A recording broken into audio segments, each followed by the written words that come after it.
que fase. O Super Mundial de Clubes da FIFA, as oitavas de final chegaram e olha que história a dos times brasileiros. Todos avançaram, o que, vamos combinar, já é uma baita surpresa. Uma surpresa e tanto, né? Mostra uma força que talvez nem todo mundo esperava ver assim de forma tão consistente. E tem que dar um destaque gigante pro Botafogo, sério. Passar num grupo com o Atlético de Madrid e tipo o PSG, O atual campeão da Champions League. exato. E não só classificar, mas ganhar do PSG por 1-0. Foi um negócio uau. Até o Luiz Henrique, técnico deles, elogiou. Foi um feito notável mesmo. Colocou o Botafogo num outro patamar de confiança para essa fase, né? Com certeza. E é justamente essa a nossa missão aqui hoje, sabe? Dar uma olhada nesses confrontos das oitavas que prometem demais. Vamos analisar os desafios táticos, né? Botafogo contra Palmeiras, Fluminense pegando a Inter de Milão e o Flamengo contra o Bayern. Só pedreira. É isso. Ok, então, vamos desempacotar isso aí. Começando pelo Clássico Nacional, Botafogo e Palmeiras. Um jogo que, nossa, ganhou uma rivalidade enorme recentemente. Demais e com cara de tensão pura, né? Muito equilíbrio. Total.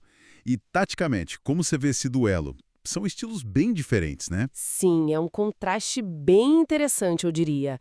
O Palmeiras do Abel Ferreira a gente já conhece, é uma máquina de competir. Super sólido atrás. Exato, solidez defensiva, se adapta muito ao adversário, transições rápidas, bola parada fortíssima, muita disciplina tática, né? E o Botafogo do Renato Paiva? Ah, o Botafogo vem com outra pegada, muita intensidade, buscando sempre o gol, sabe? É um time mais vertical, talvez. Mas essa intensidade toda pra frente, às vezes não deixa a defesa meio exposta? Como funciona isso na prática? É o risco, né? Assim, essa busca constante pelo ataque pode sim esticar o time. Aí cria espaços entre as linhas. Que o Palmeiras adora explorar. Exatamente. O Palmeiras é mestre nisso, nessas transições. A intensidade do Botafogo é uma arma poderosa, mas cobra um preço se a recomposição não for rápida, entende? Entendi. E ainda tem aquela coisinha extra, né? Pode ser o último jogo do Estevão pelo Palmeiras que vai pro Chelsea. E o Igor Jesus do Botafogo indo pro Nottingham Forest. Depende do resultado, claro.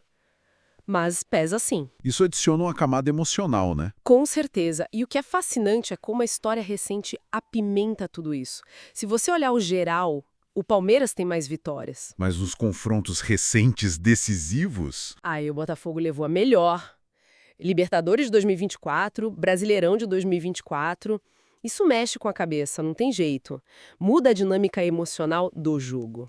considerando tudo isso, histórico recente, estilos, para que lado a balança pende um pouquinho mais, ou é aquele 50-50 clássico? Olha, é muito equilibrado. Talvez seja o jogo mais imprevisível mesmo para os brasileiros nessas oitavas. Palmeiras tem a consistência, Isso. mas o Botafogo tem um momento, essa confiança depois da fase de grupos e essa capacidade de surpreender nos jogos grandes que mostrou recentemente. Acho que vai ser decidido nos detalhes, sabe? O controle emocional, quem erra menos e eficiência, claro. Jogo de nervos total. Bom, saindo desse clássico, vamos para outro desafio gigante. Fluminense contra a Inter de Milão. Ah, esse é um choque de filosofias clássico, né? Totalmente. A posse de bola do Flu contra o pragmatismo italiano. Aqui a coisa fica realmente interessante. Exato. O Fluminense do Renato Gaúcho, a gente sabe, vive da bola no pé. Aproximação, futebol apoiado, tabelinhas. E a criatividade do John Arias ali no meio, né? Fundamental. Fundamental. Mas é um estilo que, naturalmente, concede alguns espaços atrás. Do outro lado, você tem a Inter, vice-campeã da Champions. Que levou aquela goleada do PSG na final, né? Devem estar mordidos. Com certeza, querem apagar aquela imagem. E é um time com uma organização defensiva, olha, quase impecável. E lá na frente tem o Lautaro Martinez, que é letal. E como joga essa Inter? Mais na espera? Geralmente sim. Muita paciência, esperando o erro do adversário para dar o bote. E essa paciência italiana pode ser uma armadilha para o Fluminense. Como eles podem, tipo, não cair nessa? É o grande xadrez tático desse jogo pro Flu. Eles precisam ter a posse, mas com objetivo, sabe? Não adianta só rodar a bola, tem que furar o bloqueio sem forçar passes que gerem contra-ataques. Difícil. Muito. Exige uma atuação técnica perfeita, muita concentração lá atrás e provavelmente mais uma noite daquelas do Fábio no gol. É. Levanta aquela questão, né? Até que ponto esse estilo do Fluminense funciona contra essa elite europeia tão organizada taticamente? Exato. No papel, a Inter é a favorita. Mas o Fluminense, quando encaixa o jogo de posse, é imprevisível. Não dá para descartar. Com certeza não. E para fechar nossa análise, talvez o confronto mais explosivo. Flamengo contra Bayern de Munique. Ah, esse promete.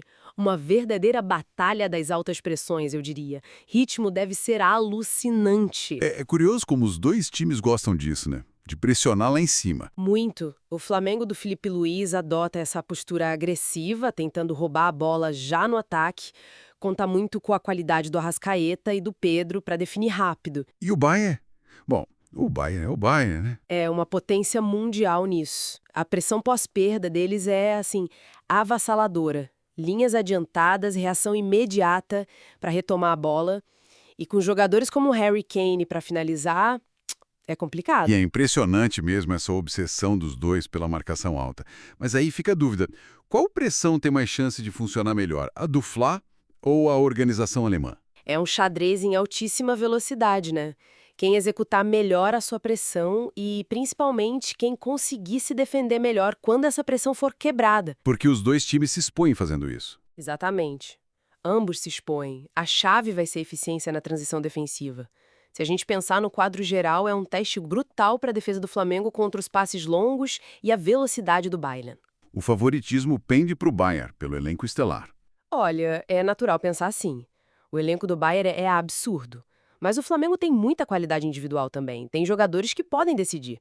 Tem condições de fazer um jogo bem competitivo e, quem sabe, surpreender. Então, resumindo tudo, o que a gente pode dizer é que os times brasileiros estão diante de desafios gigantescos, né? Verdadeiros testes de fogo contra estilos e potências da Europa. Mas a emoção, essa tá garantida. Com certeza. E fica talvez uma reflexão final, sabe? Pensando nesses duelos táticos, nesses confrontos de estilos tão diferentes, será que estas oitavas de final, independentemente de quem passa ou quem fica, podem marcar um ponto de inflexão? Tipo, mudar um pouco a percepção global sobre o nível real dos nossos clubes contra a elite europeia? Uma boa pergunta para a gente ficar pensando.